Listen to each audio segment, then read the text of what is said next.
All right, today we are welcoming Dawson Church on the Conscious Fertility podcast. I'm so excited to have Dawson back. It's the second time I'm getting to interview Dawson, but first time on the Conscious Fertility podcast.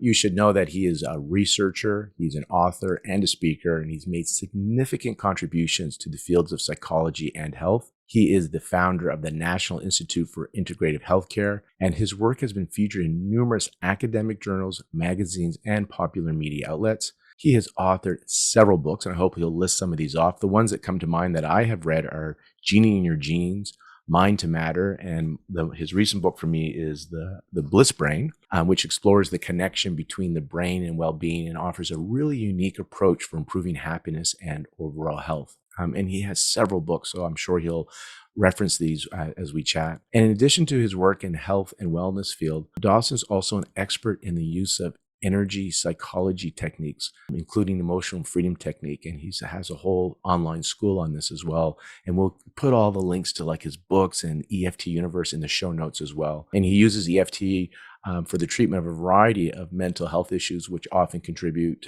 to improved physical health well-being as well. Dawson, welcome. Lauren, it's a thrill to be here again, and I so love your vision for what you're offering people here and can't wait to explore it with you. Perfect. And so, they say the subconscious likes repetition. So for our listeners, for those that have heard this before, this is your repetition. If this is your first episode that you're tuning into, well, congratulations, because you've tuned into a good one with Dawson Church. The intention of the Conscious Fertility podcast is to help you go from conscious fertility to conscious conception, to conscious pregnancy to conscious parenting. And there's many reasons why we talk about this, but from your perspective, the listeners, you're looking for ways to help you optimize your fertility. And I know you're doing all the physical stuff. Some of you are doing IVF, you're taking supplements, drinking herbs, acupuncture laser. And I think the missing link is the mental, emotional, the spiritual side of it. And this is why, Dawson, I wanted to talk to you, because you have done a lot of research on what we call energy psychology. And I thought maybe we can set it up first is there evidence to show that your thoughts and feelings and these techniques that you share in your books, can it change our physical well-being? Or is it just kind of like a placebo that I think I feel better, but is anything really happening? It can affect your physical body dramatically, and it does with every thought you have. I know one of the fun things I've done in a lot of live workshops, like before the pandemic, we were doing a lot of live workshops. We do them occasionally post-pandemic as well, and we'll hook people up to a monitor. The monitor will be measuring a variety of things, but one of those things is heart rate variability, which is a really big important measure of stress. And we'll get people in a nice relaxed state. We'll have them doing EFT tapping. We're just simply tapping with your fingertips on a series of acupuncture points. We'll have them meditate and really get into deep states where their heart rate variability is very stable and they have a lot of alpha brain waves and their physical bodies are super relaxed, but alert, relaxed alertness. And then when they're in that state and they're hooked up to a monitor, again, it's either monitoring their brain waves or their heart rate variability or both, we'll then say, what's the most stressful part of your life right now? And you watch the monitor, Lauren, and it's absolutely stunning to see that in 1 second, their physiology changes radically. Their heart rate variability goes from being nice and smooth, like peaks and valleys that are very regular, to looking like jagged mountain peaks, just jumping all over the place.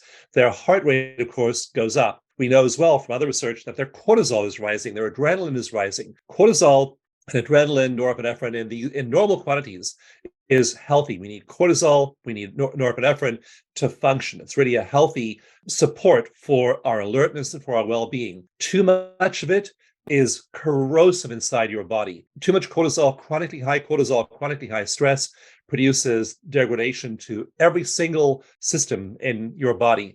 And so the point here is that these changes are happening immediately based on thought and emotion. If I think about something that disturbs me and then I have a strong emotion around it, it just dysregulates everything in my body immediately. So our thoughts and our feelings have dramatic, instantaneous effects on our bodies, and they're the major factor in longevity and health span. The major factor. Like one study, I'm just going to mention one of just hundreds of studies like this.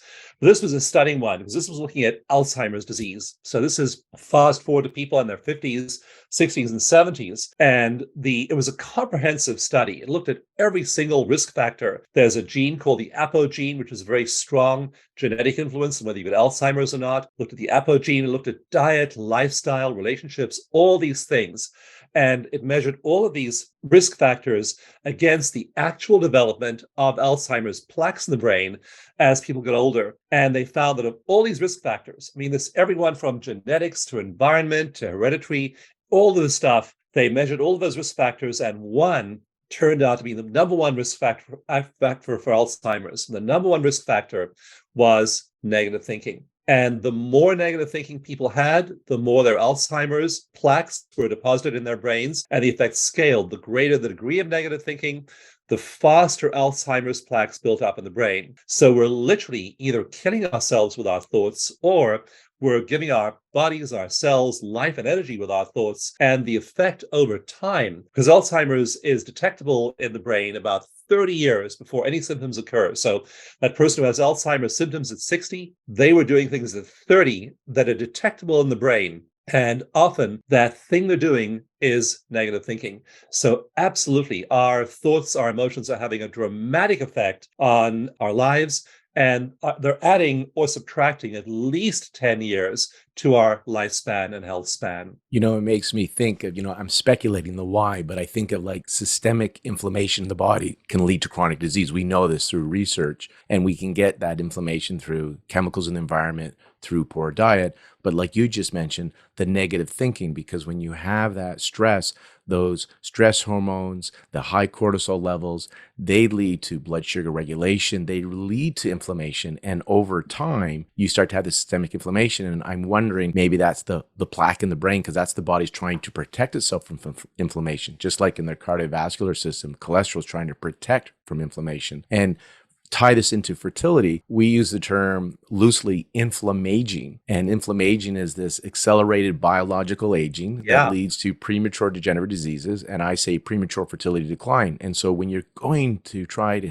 grow your family, you want to be as biologically young as possible. So we want to really relax or lower this chronic systemic inflammation. And I'm thinking your Bliss Brain approach is a great way to do that by changing or transforming those negative thinkings, those programs, into positive ones. And it's another way to bring the cortisol levels down, regulate hormones, bring down inflammation. Does this resonate with you? What do you think of that? Absolutely. I'm thinking back to a live workshop I taught years ago in Hawaii. And we had this group of about 40 people in Hawaii for a week doing a live retreat. They were doing a meditation method. I developed a very simple meditation method in 2008 called eco meditation.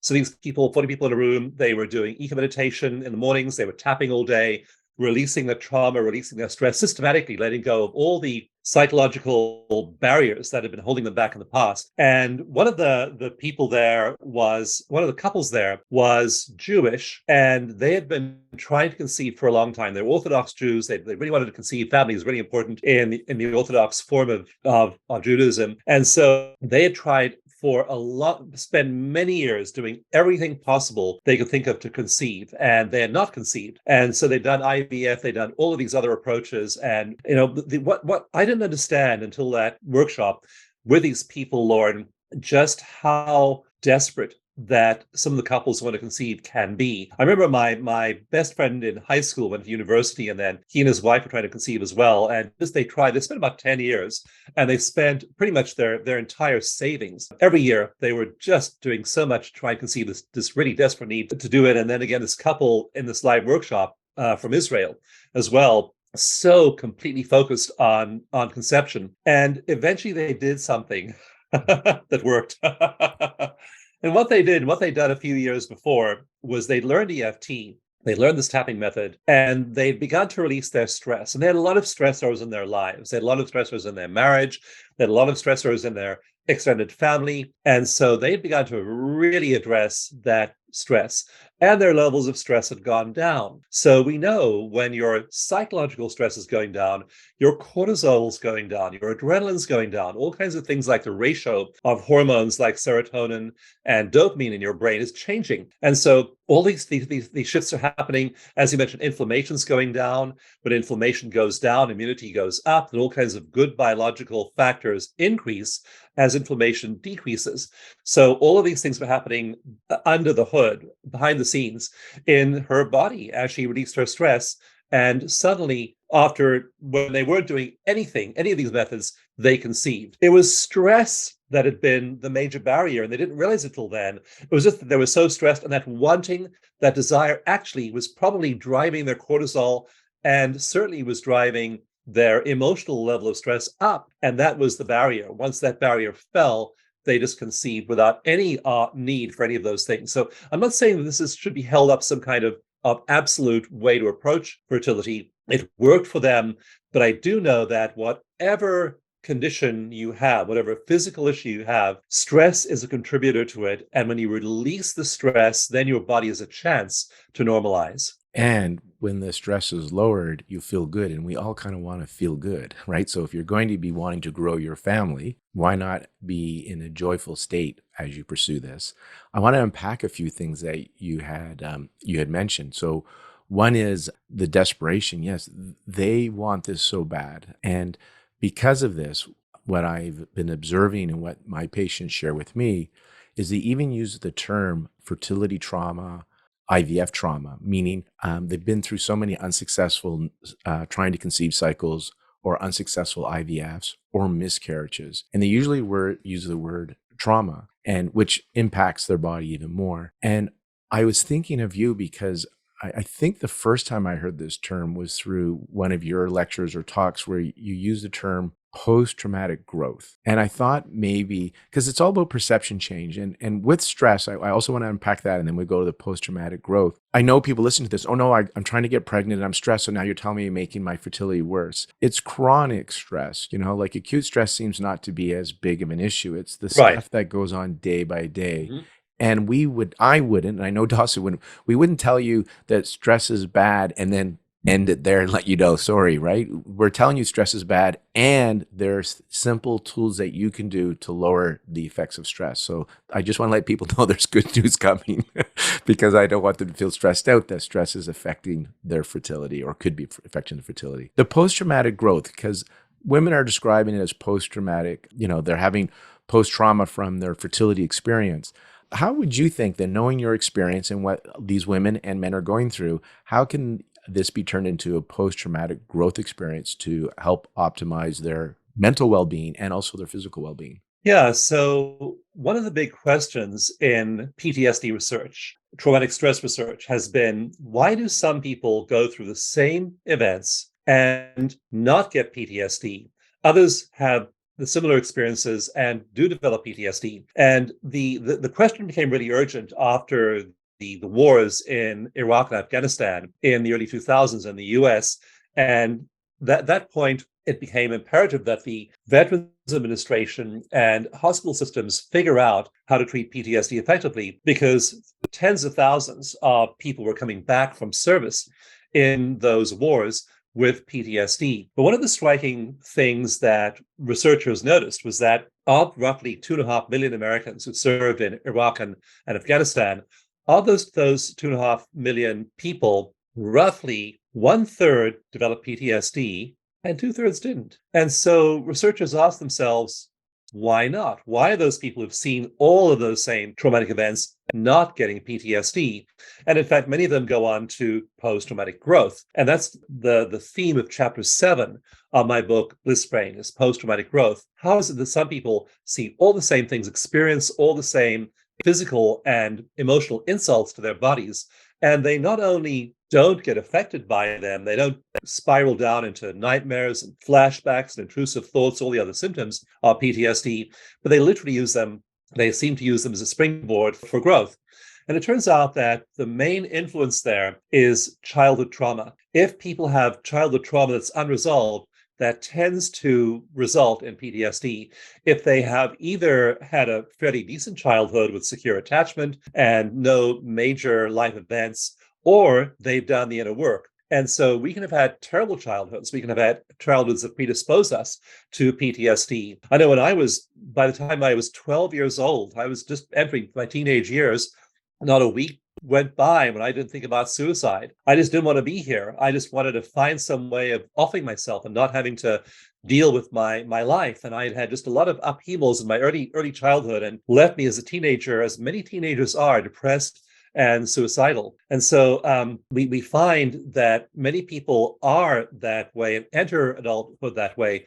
And those people tend to go on to develop PTSD. But if you're able to heal, and tools again like meditation, like EFT, there are lots of others as well, all these physical therapies like body-based therapies, EMDR is really powerful. And EMDR is basically a lot like EFT, except you do it with a therapist, a mental health professional, usually in a one-on-one setting. EFT is used mostly as self-help. So people who are resolving their adverse childhood experiences, we know from the adverse childhood experiences study that not resolving them leads in adulthood to increased heart disease, diabetes, hepatitis, cancer. All the major diseases of adulthood are far more prevalent in people who have adverse childhood experiences. So you want to go and heal those experiences. And we have people do it proactively. We say, okay, learn EFT, meditate, do grounding, spend time in nature, do all the things that support you, and do them in response to today's life stressors. But go get a therapist. Work with an EFT practitioner, work with somebody intensively, and then go heal your childhood, and do it proactively. And in my book, I wrote a book when my wife and I were expecting our first child. I was having these wonderful, very, very deep meditations and spiritual experiences, and I looked around for books on conscious parenting. Now, this is 1988. And there weren't any. There wasn't a single book on conscious parenting. So I wrote one.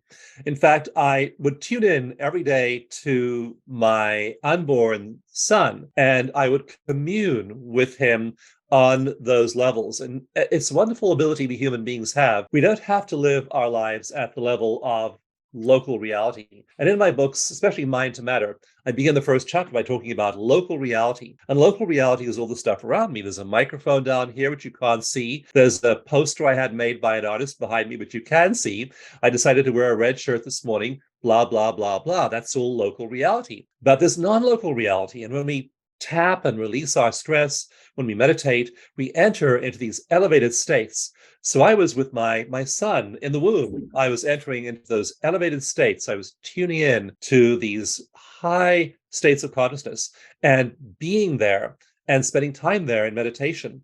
And I found this inspiration would pour down. And I literally sat down one day and at my first generation Macintosh computer, and I began to write. And I got up from the computer after a few breaks as well, 7 days later, and there was a book there on conscious parenting. And the last two chapters of that book is called Communing with the Spirit of Your Unborn Child. It's gone through several editions over the last 35 years, but the last two chapters are cleaning up your act and cleaning up your psyche before you have a child, and proactively healing the archetypes in your mind around mother and father. Because we may have been fortunate to have secure attachment, secure parenting, and so we may have healthy archetypes. You may think of the generous, protective, loving father. You might think of the nurturing mother. But for a lot of people, where there should be those healthy archetypes, there are archetypes of vindictive, angry people.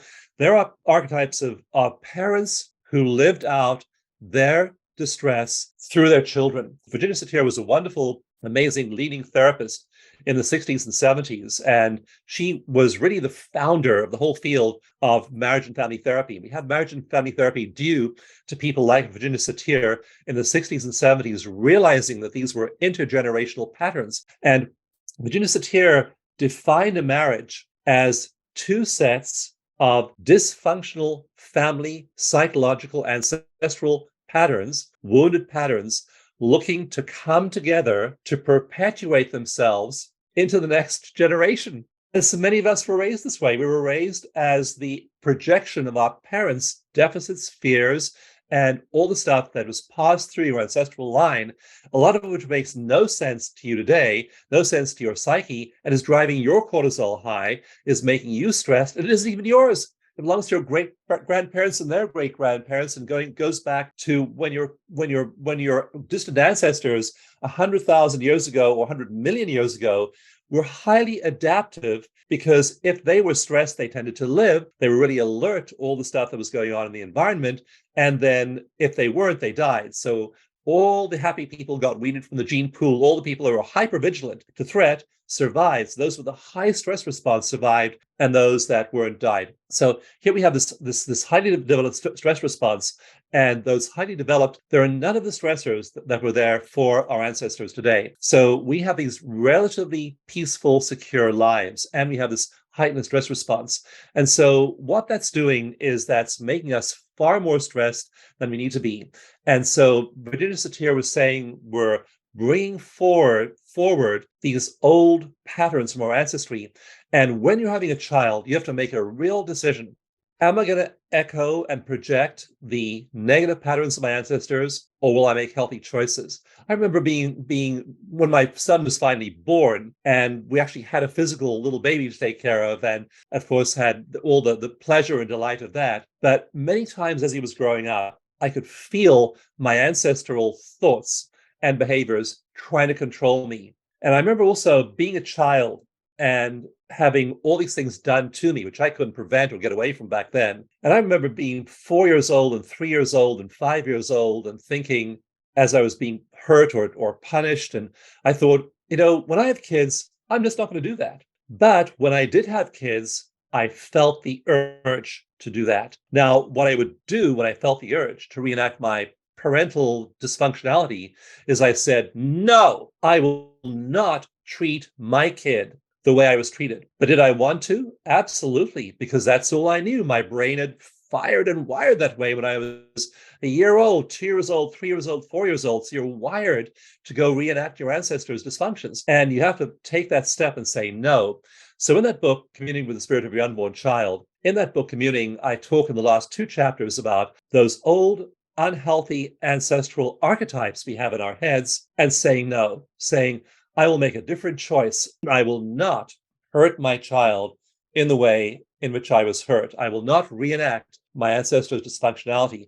I'm going to make conscious choices to be very, very, very different. And you can, and you do. So having a child, or even thinking about having a child, is one of life's profound moments when you have to pick and choose. Am I going to reenact the dysfunctionality of the past, or am I going to make a radical change and say, no, I choose healthy behaviors. I choose healthy words. I choose not to say that thing that my father, my uncle, my grandmother, my tribe, the people in my community said to me. I'm going to let that stuff go. So you can go and be proactive with EFT, with meditation, with therapy, and having a child is highly confrontive, or even wanting to have a child, because now you have to ask yourself, am I going to clean up my act, or am I going to reenact my dysfunctionality just the way the founder of the field of family therapy, Virginia Satir, said we tend to do? Or are we going to make different choices? And we have the capacity to just say, no, I'm not going to do that. I feel an urge to say that unconscious thing. I'm just going to tap. I'm going to breathe. I'm going to meditate. I'm going to take a walk. Benjamin Franklin said 300 years ago, just count to 10. If you're already triggered, count to 100. Take a walk. Do something, intervene, break that intergenerational cycle. And I think that many people now are breaking that intergenerational cycle and then moving into this opportunity for post-traumatic growth and saying, I'm not going to get sucked into those patterns. I'm going to use the adversities of life to grow. And the research, again, this is chapter 7 of my book, Bliss Brain. The research says that most people, actually, the 2/3 of people use adversity for growth. You then make different choices. You become a better person. And then, of course, you have a much better life as a result. So this is one of our huge opportunities. Children and raising them, having them, wanting them in your life is one of our huge opportunities for cleaning up your act, turning the garbage, all the like to a mountain of of excrement sometimes dumped on your head by your ancestors, dig your way out, and then have a very different experience of parenting and with your children. And when you talk about this ancestral work, there is research to show that our DNA gets tagged with this trauma from our past. This isn't out there hokey pokey stuff. We know through Holocaust studies, there's that cherry blossom study with the mice. So this is like it's what you're sharing is a scientific known now as of today that there is intergenerational trauma that gets passed on. So it's in our subconscious programming. So when you're talking about the parenting and you're not going to do the dysfunctional parenting that you were raised with, it's not as easy as just wanting to be a better parent because it's in your program. So it does take some energy psychology work like EFT to undo or prune those old programs and then create new programs, correct? Yeah, and there's two studies you mentioned. One, the Rachel Yehuda one on Holocaust survivors, that was showing that it crosses generations. That was a human trial, and it was grandmothers, mothers, and daughters, showing that the daughters have the same epigenetic tags as their grandmothers who were Holocaust survivors, even though the daughters never went through the Holocaust. So that was one way in which epigenetics perpetuates itself, but it was with women. The really interesting thing about the mice study and that the cherry blossom scent was through the male line. So these epigenetic characteristics are being passed along generations. And the mouse study, we can do things in mouse studies. They live about 2 years, lab mice. So we can do things and test things we can't test with human beings for a much longer lifespan. And in that mouse study, it was 7 generations. So a lot of stuff that's just there in the clutter in your psyche isn't yours. Time to let it go, clean yourself out, and actually have your own life. Right. And this is why you mentioned it's inner work, that you're coming to do your inner work. And again, my agenda is that fertility is our wake-up call. It brings us to do the conscious work. And then through this work, you get to change the programs because these programs aren't serving you anymore. Actually, one of my guests used this analogy, Dawson, that you come into this world with debt, right, from your parents. And if you're going to have children, if you don't do your inner work, then they have to carry your debt in their life. And so if you want them to be debt-free, you have to do your work. You have to pay off the debt. And that's conscious work, which is why we're having this discussion today. I loved how that was phrased that way. Yeah, a wonderful way to think about it. Everything's conscious work. It's not what happens in our lives that's important. It's how we approach it.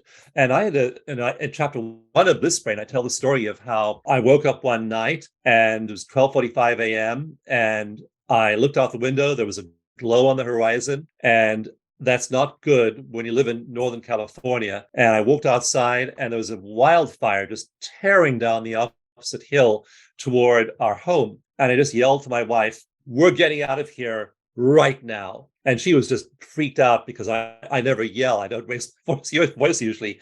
I was very, very loud and very, very clear about that. And we literally sprinted, threw on some clothes, grabbed our car keys and cell phones and drove out as the flames were starting to consume the property. And it was a shattering experience because we lost everything. We lost literally absolutely everything we had except for our car and our phones. And just everything else was gone. Our office was consumed in the flames. Every single thing, all the antiques from my family, there were from the 1700s, everything, photographs, there was just nothing left. We got photographs from a friend who got into the property a few days later, and they just showed a concrete slab with some ash on top. That's all that was left of the property. And so we went into this period of, just intense turmoil, having to deal with losing everything and almost having lost our lives, and a lot of people losing their lives in our community. Not only were 5,400 homes destroyed that night, but the turmoil afterwards was extreme. And on the night of the fire, a couple of dozen people also were killed,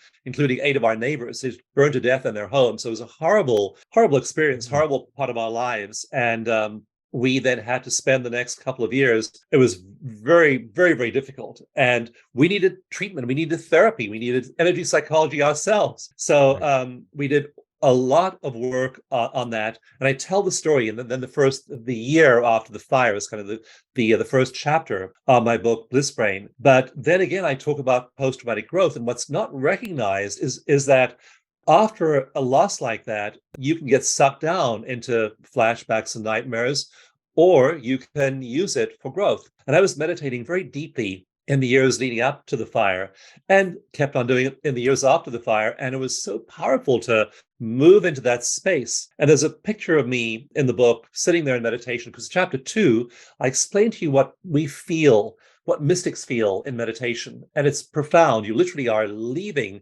local reality and becoming one with non-local reality. And that picture is me sitting there totally blissed out. I'm smiling. I'm just in such a deep meditative state. My wife took the photograph while I was meditating one day after the fire.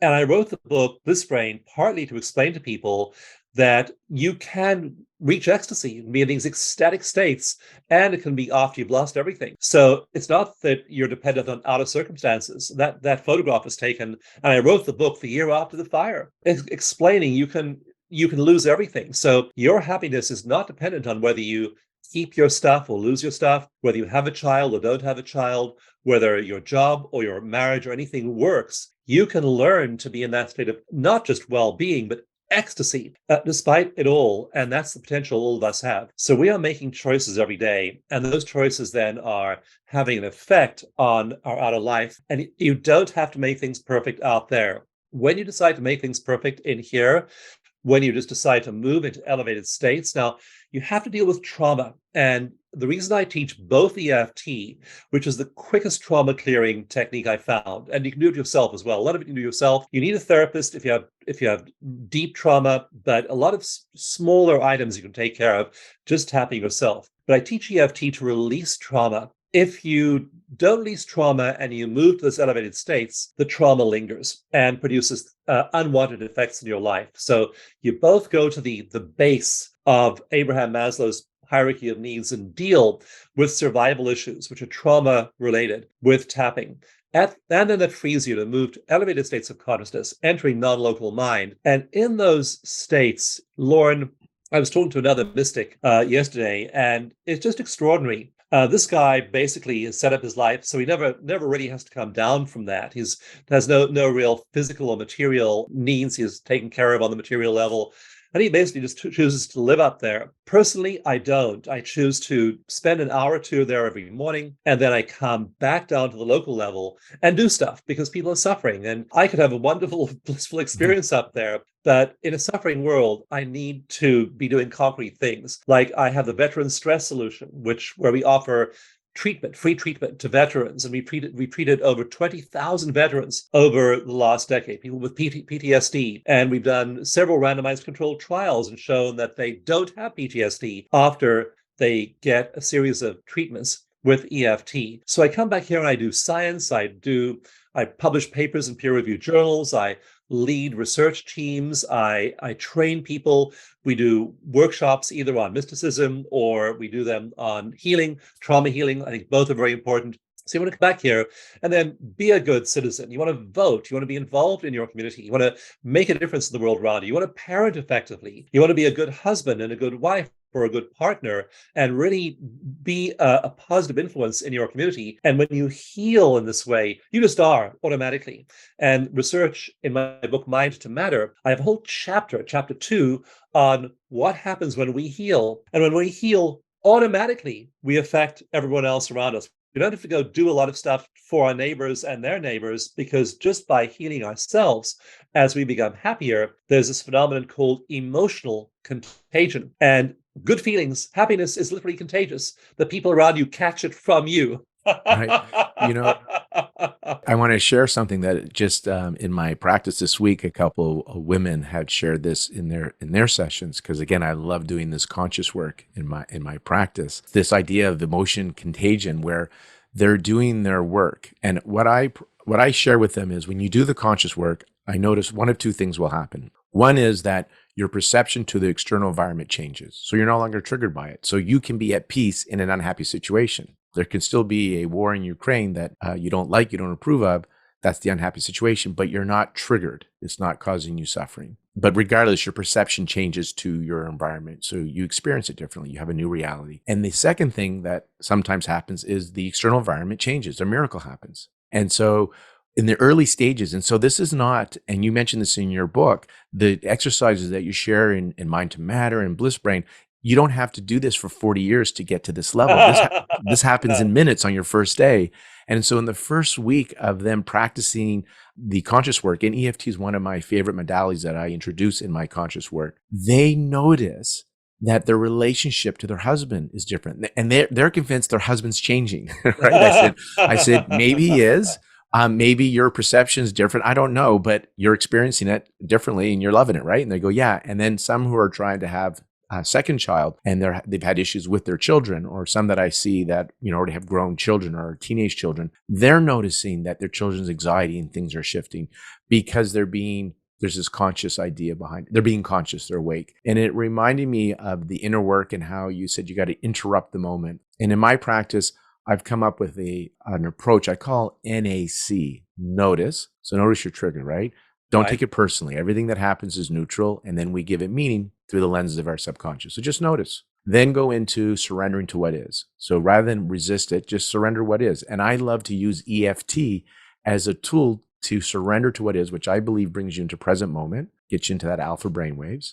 And that's where opportunity exists. You're now in the moment, right? When you surrender to what is, you go from if your emotional state, negative state is like at a 9 out of 10 when we do the subjective measurement with EFT, and you surrender, eventually it goes down to a 1 or a 0. And then you go into choose again. And that's what you're calling the non-local. Okay, now that you have this sense of peace, you're in a sense of relief, how do you want to be? And so can you dismiss your local reality, what's going on with you right now, and can you imagine as if you have what you want now and start to get into that bliss state? So I call that NAC, and get into their inner work. What I found great from your work and what they're experiencing is, though, again, is as they do their inner work, they start to have that, as you call, emotion contagion. And that interruption, why I love it so key, it was Viktor Frankl where I had my aha moment. He's a famous psychologist, the author of, Man's Search for Meaning. Man's Search for Meaning. And his idea where he says there's a moment, and in that moment, you either unconsciously react, so habitual. So that's the ancestral program that you talked about, right? You unconsciously react, you got these programs, or you can choose to consciously respond. And so your talk about how you go into this non-local state and enjoy bliss and you live in this world, I love the fact that you still do right action follows right thinking. You're still living in this world. And so I think that's the beauty that a lot of people are striving for, is they want to be in this planet and they want to enjoy it because they're here. So let's enjoy it. And you're suggesting you can be in this planet and you can enjoy it, but maybe go non-local at least once a day to kind of jazz you up. Yeah, frame your experience. And so going back to our listeners, I wanted to see what your thoughts are then, or maybe you've had any experience. You shared like the couple that you worked with at some retreats, but how can then this work impact for optimizing fertility? Is there an opportunity there? And I'm thinking of like the research around psychoneuroimmunology. I think they've changed it to psychoneuroendocrinology, right? Are you aware of that kind of research? And can you kind of share, like, because I know in one of your books, the genie in your genes, gene expression impacts your fertility, right? And the immune system, in fact, impacts your fertility. Inflammation and blood flow can impact your fertility. I'm not suggesting that stress or anything is like if you do this, it will work, or if you do this, it won't work. Like, I'm suggesting these are things that are tipping the scale. And that's what everybody is looking for. Can I tip the scale in my favor? Yes. Can you go into a little bit about the psychoneuroimmunoendocrinology, and just is there research out there that you're seeing in EFT and other energy psychology, or when you did the research for your books, that are showing that we are definitely seeing a physical shift in the body when we do this work? Yeah, and I like your analogy of tipping the balance. So it's not like we're stressed or relaxed. It isn't an either or. It's more like a dimmer switch. We are going to nudge our bodies, our hormones, our neurotransmitters, our genes, nudge them in one direction or the other. So when people are talking stress and relaxation, they're not talking about either or. I'm not either stressed or I'm relaxed, one or the other. It's not binary. It's a slider. It's a scale. It's a rheostat. It's a dimmer that is being dialed up or being dialed down. And you will just nudge yourself more in the direction of relaxation. by whatever works for you. And in Mind to Matter, I list about 30 evidence-based techniques. There are lots of them. So play around with all 30, but then do the ones that work for you, and different ones work for different people. So that's one thing to bear in mind, is it's a slider. Now, the one study that is really provocative of EFT in this regard was done by a brilliant researcher called Beth Maharaj. And if you want to read about it, it's in the EFT manual. It's in my book, The Genie in Your Genes.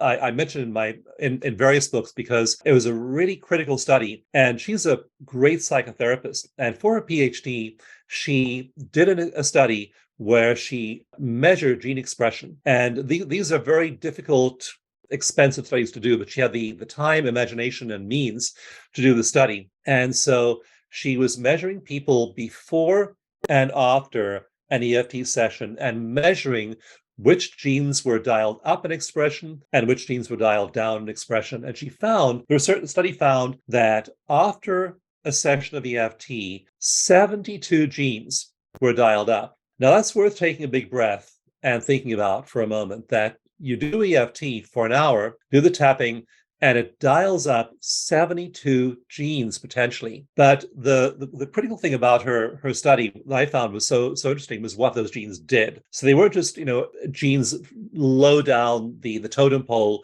in terms of effects on our body. They were genes that did things like regulate immunity, genes that did things like increase our immunity, genes that took the insulation around the neurons in our learning centers and improved it so those neurons signal more efficiently. Genes that suppress various forms of cancer were also dialed up. But she also found prostate cancer genes that regulate prostate cancer were upregulated. Genes that are able to regulate breast cancer were dialed up.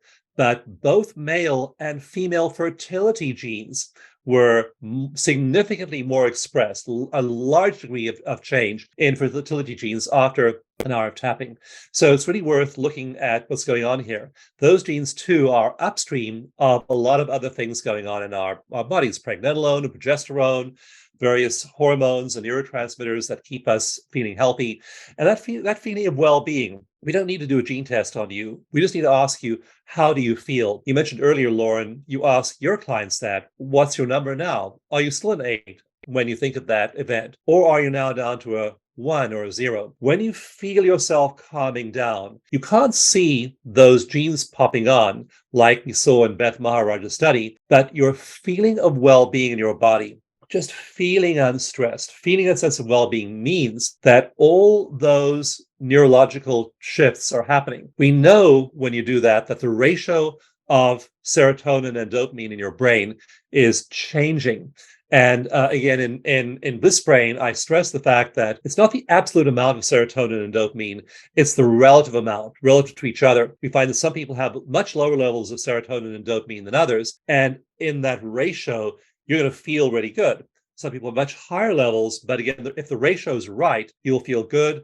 If the ratio's off, you'll feel jittery, you'll feel, or you may feel lethargic. You want to have a lot of energy, high quality energy, and all of that's to do with neurotransmitters like dopamine, like norepinephrine, and getting all of those levels right in your body. So we don't need to do a whole genetic workup on you or measure all these things to know that these positive changes are happening in your body. All we need is that simple scale you mentioned. How do you feel? 0 through 10. Are you still a 9 out of 10? Go think about that beating you got from the bully when you were 6 years old, okay? Go back there now. What's your number? You were at 8 before. Oh, now you're down to a 1 or a 0. That's really great. We show also that once you're down to a 1 or a 0 with EFT, we measure you again. We ask you again in 6 months or a year, what's your number around the bully? And you'll say things like, I just don't have any kind of feeling about that at all. Actually, what you're likely to say in 6 months is, I'm thinking about the bully. I ran into him at my 30th high school reunion, and he's really had a terrible life. So people flip into compassion often for their abusers. And so you do this inner work, and you release all that psychological stress from both your present and your past. You feel better, and that's then triggering all of these gene expression, and then downstream of that, all this hormonal and other neurobiological expression. So your emotional state is your key to those positive changes happening in your body. Feel relaxed, feel at peace, feel good, do the things that make you feel wonderful in your life, that expand your joy. There's a book I began writing like 15 years ago. I'll probably never finish it, but it's on set points. And we look at both psychological set points and hormonal set points. And most people are living at a fraction of the joy that they're capable of. And if you start to raise your level of joy, what happens is biochemically in your body, you start to experience more of certain neurochemicals, like in bliss brain, the one I talk about the most is anandamide, the bliss molecule. You have an explosion of anandamide in your body. It has the same chemical composition as THC, which is the active ingredient in marijuana. So you're getting lots of this THC-like euphoric compound in your brain. You feel totally wonderful. As you keep on doing it, you get more and more and more. So we don't need to measure all this. Just your feeling good means that all these changes are happening in your body. So you want to both be working on de-stressing and boosting your mood in whatever way you can, and then living that life. We find most people have these set points of happiness, and we challenge those. Like in my workshops, I have a whole exercise on finding your set points. How happy can you get? Well, who told you can't get happier? Who told you can't get crazy happy? I know that in one chapter of Bliss Brain, I talk about going on a little trip and being at the ocean at dawn by myself. I walked down from the hotel, was to walk down to the ocean. There was nobody else there. And I began running and jumping and screaming like a crazy man and, reciting spontaneous poetry on the beach in the morning. Why not? Why not just be totally outrageously, unreasonably happy? We have that capability. And then the cool thing happens is that it changes our brain. So we're having we're tweaking on neurochemistry by raising our set point for joy. It starts to then change our hard wiring in our brains. And then when you have a fire that burns your house down, or a divorce, or the economy crashes, or bad things happen, all these things bad things happen to us, then you are resilient because you built that neurological wiring. So your subjective well-being correlates with the expression of all those genes and with the levels of all those hormones and neurotransmitters. And you said something there that I wanted to elaborate or make sure the listeners heard this, is you're using your mind to literally change the structure of your brain, which then changes your mind. Like, so how you experience things after. So that's what you're doing. You're basically using your software to change your hardware, which changes your software. I think that's what I heard. Absolutely. And this is underappreciated. Even in neuroscience, neuroscientists don't realize how profound these changes are. And I did one randomized controlled trial, was by far the most ambitious study I've ever done. So it was a randomized controlled trial using MRIs, where we put people in an MRI machine. We measured how their brains functioned and the volume of tissue in each part of their brain, how their brains were working. And one group got eco meditation. And I've had that free and downloadable on the web now for a decade. So that's the EFTuniverse.com website, correct? Just for people that want to get to the eco meditation? Actually, they can use either. They can go to EF Universe and just click on peak states or flow states, or they can go to ecomeditation.com and get a free track there. And so one group in our randomized controlled trial was doing eco meditation for a month. 22 minutes a day for 28 days. The second group was doing mindful breathing, which is a really good way of calming yourself. And so they were being mindful of their bodies. They were doing breathing. They were listening to the same music track with both groups. But after a month, the mindful breathing group, their brain activity was just the same. The people doing eco meditation, they had astonishing changes to their brains. Their brain hardware had changed, and it didn't take long. So the part of the brain that really invents your suffering self, that tells the story about how terrible my life's been. I had a fire. I lost my house and my business. I had a terrible childhood. My marriage isn't great. I'm driving an old car. I'm not making the money I wish I could make. I had this pain here and this ache here and genetic predisposition to these 5 diseases. So that suffering self is run by a part of the brain called the mid prefrontal cortex. It's right over here in the center of your forehead. Right behind your forehead is the mid prefrontal cortex. So after a month of eco meditation, these people who did that part of the brain, and again, think of the slider again, the rheostat, the dimmer switch, that part of the brain just dimmed way down. And the part of the brain that has to do with compassion, love, awe, gratitude, positive emotions, that part of the brain was lit up like a Christmas tree in these people who'd done this for a month. So powerful, powerful changes. Anatomical change to the brain. And the reason I say this is unappreciated is that I mean, think about your dog and your cat or your horse or your any other animal you can think of, monkey, a baboon, a gorilla. They can't change their brains. No animal, no species on the planet has ever been able to literally change its brain. We can change our bodies even. We can go to the gym and work out and get bigger biceps and triceps and deltoids. We can change our bodies, and we can do that and choose to do that. And in the same way, we can work out our compassion muscle and our gratitude muscle and the circuits of happiness. And not only that, when we're exercising all of those parts of the brain, then within 2 weeks, not only are we building neural tissue and connections in those parts of the brain, the parts of the brain that run the circuits of negative emotion, resentment, anger, guilt, shame, blame, upset, overwhelm, all of those circuits, they start to disintegrate. They start to fall apart. So you see in the brains of these meditators who've been doing this for like 10,000 hours, radical shifts in the brain. And I don't think people realize this, that they are literally able to change their brains. And we're doing it every day anyway with our thoughts.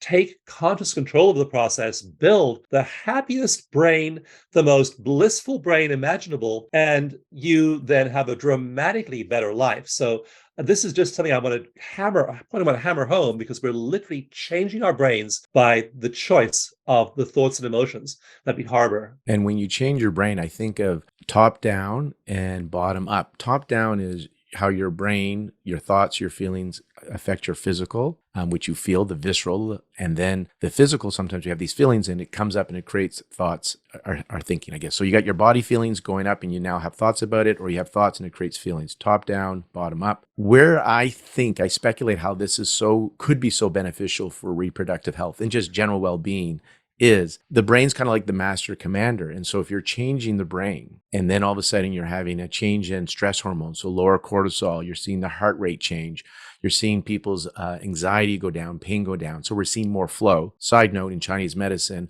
when you have flow, you have qi flow, that's health. And when you have qi stagnation, then we don't have flow, and that leads to pain and disease. So we want flow. In the conscious world, when you have flow, there's more receptivity and allowing. I can't think of anything as important as receptivity and allowing when you're trying to conceive. Receptivity, allowing. And then you talk about the brain changes, increase in immunity, increase in happiness, brain waves changes, the gamma waves, the alpha waves, that brain balance. And just thinking of it, Dawson, like you have the hypothalamus, pituitary, ovarian, or testicular axis. You have the hypothalamus, so brain, pituitary, adrenal axis. There is such a close relationship between that stress axis and our reproductive axis. So to me, it makes sense. Let's work on something that we can, which is the brain health, our well-being. And regardless, I think we're more the same than different. I want to feel happy. And so if it's going to make you feel happy, I can't see the downside of doing this. Yeah, it will make you feel happy.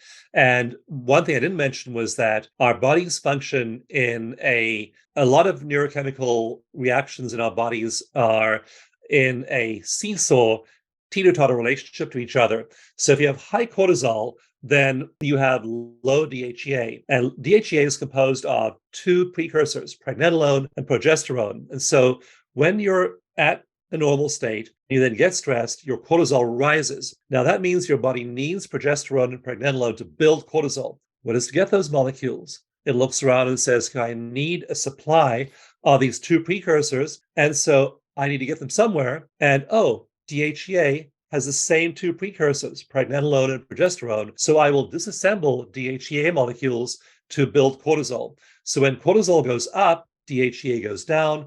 When cortisol goes down, DHEA goes up. And DHEA is our main cell communication and anti-aging hormone. It's the most ubiquitous hormone in the body. It just assists in all kinds of processes in our body. And so you want to have high DHEA and low cortisol. So Dawson, one of the drugs that they will try in women that have had low ovarian reserve is DHEA. They give them DHEA high doses.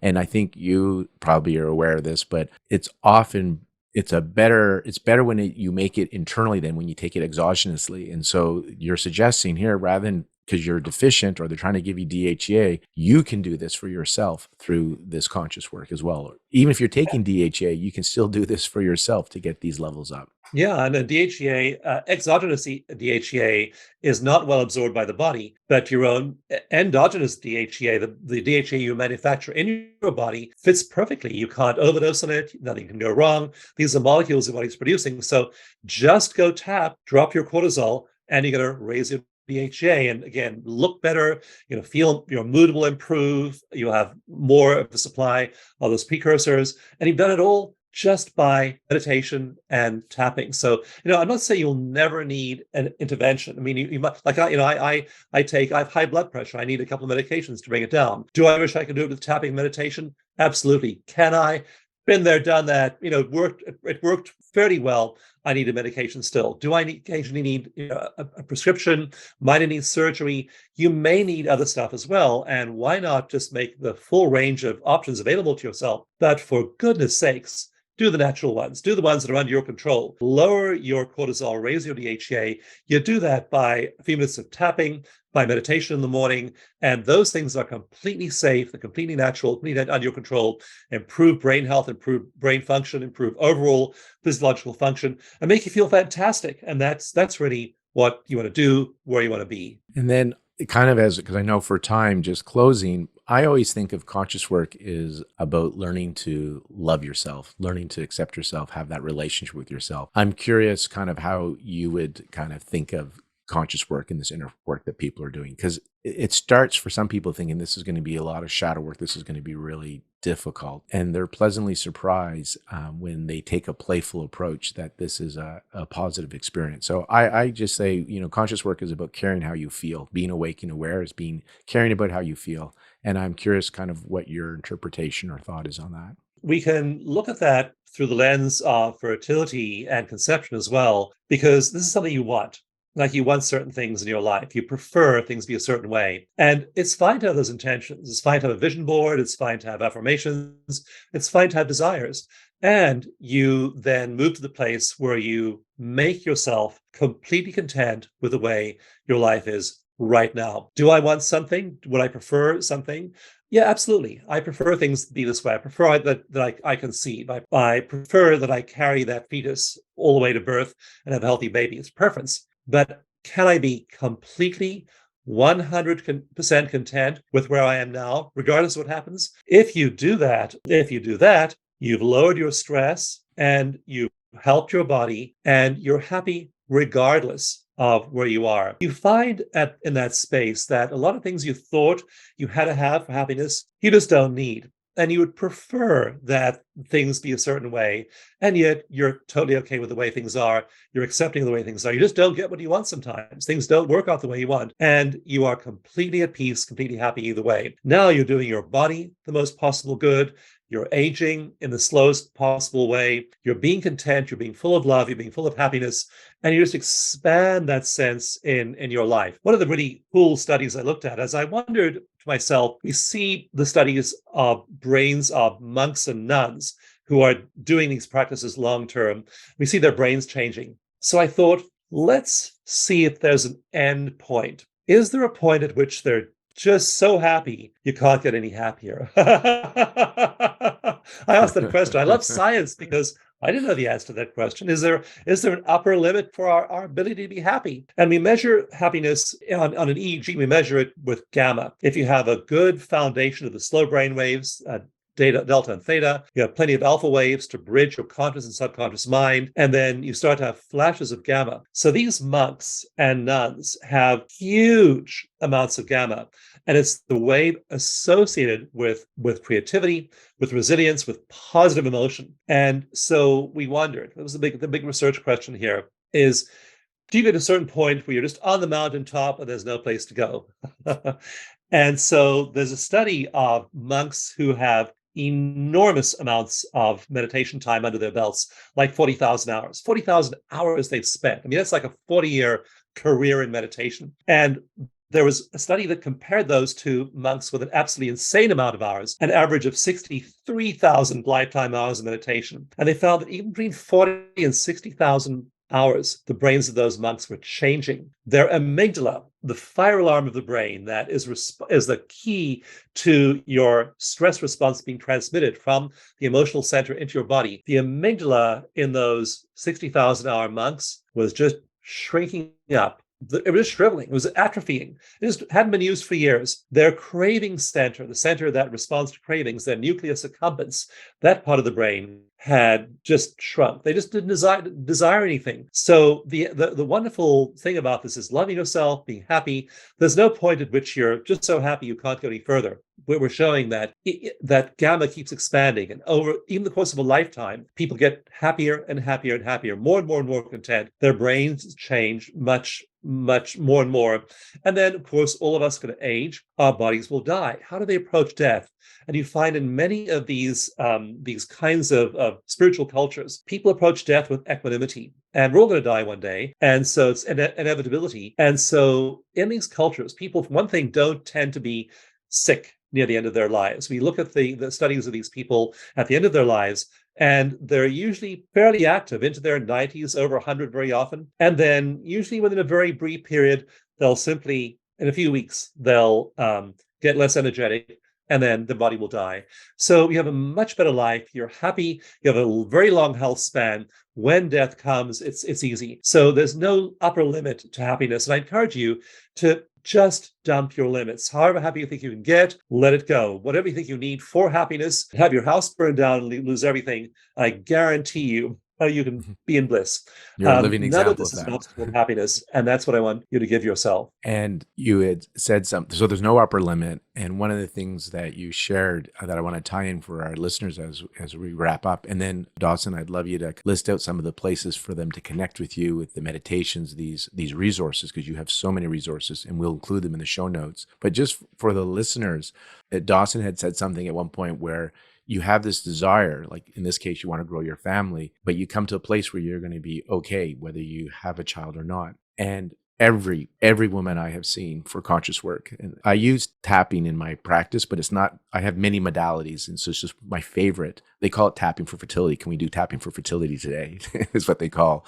But when I share that with them, that they're going to come to a place, and it's been my experience with patients that they come to a place where they want the baby, but there's no longer this lack of baby or desperation. And they say, I'll be okay, whether I have baby or not. I still want it. Now, these women, and there's only a handful of them that say this, they've gone on to have a baby, which is quite naturally, was quite fascinating. But every woman, when I say the work, and it's work. So when Dawson says, choose to let go, choose to love yourself, that's it. You have to set the intention. So that's step one.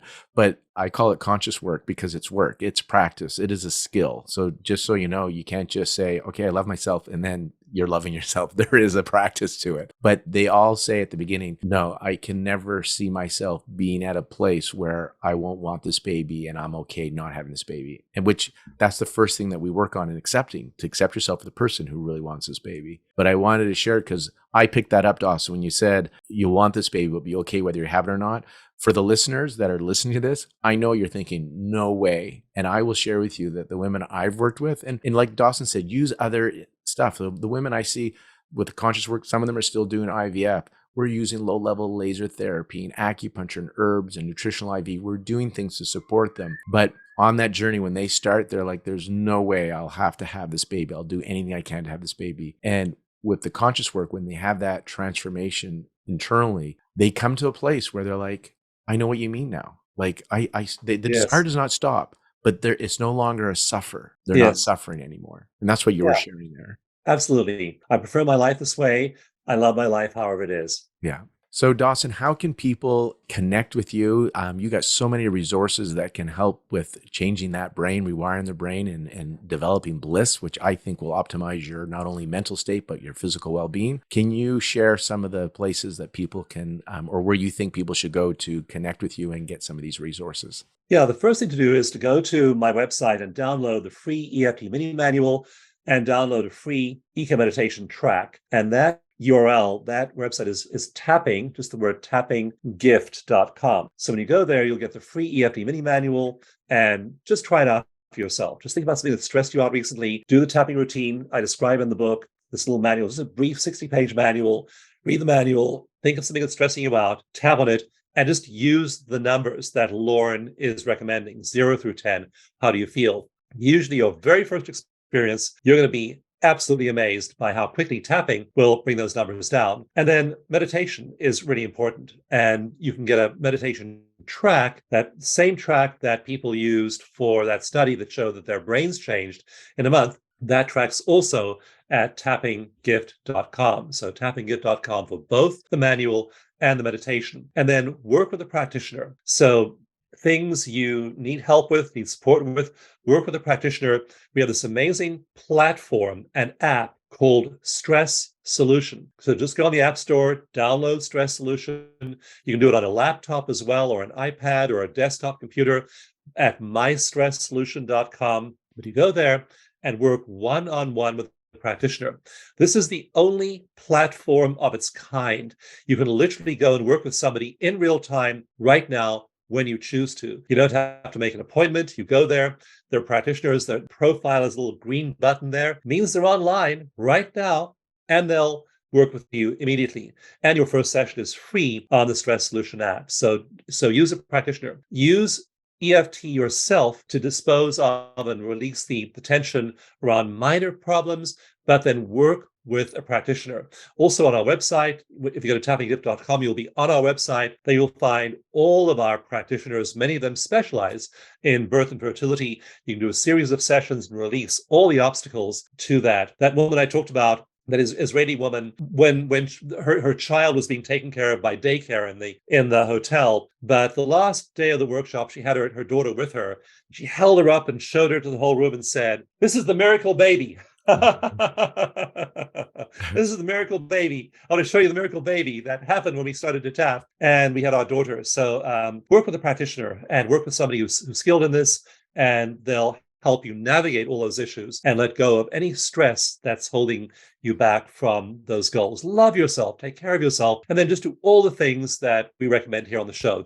Lauren was saying he uses tapping, uses many other techniques as well, and use whatever it is that fits with your lifestyle. Experiment with a bunch of different things. Have a self-care routine, though, that really works for you, and just love yourself. It's not about whether you have a baby or not. It's whether you love the baby within. Are you taking care of your own inner child? And are you limiting your happiness by making it dependent on some other circumstance? Just love yourself enough to make it independent of other circumstances. You are joyful and are able to move into those blissful states regardless of what's going on in the outside world. So that's really what I want to see happening for you and in your life. Beautiful, Dawson. And I got to share one little quick story, because you said something about when you do the tapping, you'll be amazing at how good you can feel, how quickly. And recently I was working with a woman with fertility, and one of the emotions came up was shame for her. And I didn't communicate the tapping process clearly enough, because I'm asking her to feel the feelings of shame as best she can as I'm tapping. And at the end of a few rounds of tapping, I go, any other feelings or emotions come up? And she goes, well, I feel a bit like a failure. And I go, why? And she goes, because I couldn't do it well. And she goes, what? I go, what do you mean? She goes, well, I started a 9 out of 10 of shame, but you kept on asking me to feel the shame and it went away and I couldn't make myself feel shame. And I said, the tapping worked. Now we have something I like. Yeah, I forgot to tell her that's what can happen when we tap. It goes from a 10 to a 0, because she was trying so hard to feel shame and she couldn't feel it anymore. And then a new program of disappointment came up, or failure. And so we got to work on that. But I thought that would be a quick ending to let you know, or to share with you how impressive it is for some people when they do this work on their own, or when they work with a practitioner. Do check out Dawson's resources. They are fantastic. And again, hopefully there'll be a support for you on your journey to grow your family. Dawson, thank you again for joining us here on the Conscious Fertility Podcast. It's been a joy, and I'm so grateful for the work you're doing and sharing, Lauren, to make this information and inspiration available to others. Thank you so much. Thank you.